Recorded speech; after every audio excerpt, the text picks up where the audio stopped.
I have not been able to sleep since I arrived in the country. So it's like in the course of 5 days, I haven't had more than 2 hours sleep.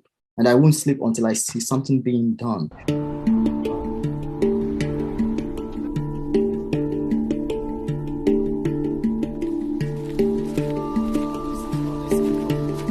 My nightmare started in front of the border where we couldn't, the authorities were very cold, they didn't answer to anyone. And I have to be fair, actually, they did not answer to their own people. And if they don't answer to their own people, you can expect worse to us.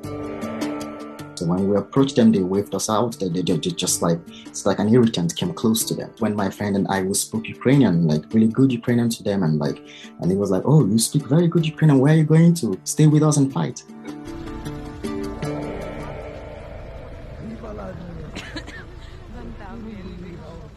And when we arrived there, I met some other black guys who told me they've been there since about 11 a.m.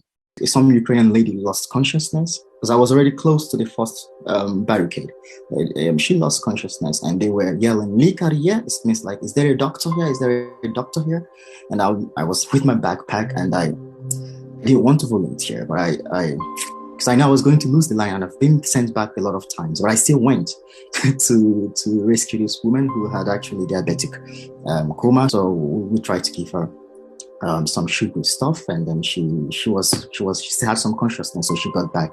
And I met the Ukrainian soldier who was there, the border patrol guy, and I said, please, I was already in the front. Could you please take me back at least to that place? I just rescued the person. And he looked at me and just passed. So I had to go back to the starting point. It continued till midnight.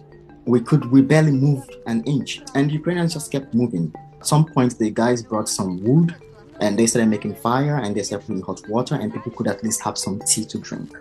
So we went back to get some tea to drink, and on our way back, the soldier was like, "You don't go there." He was almost trying to push us with his gun.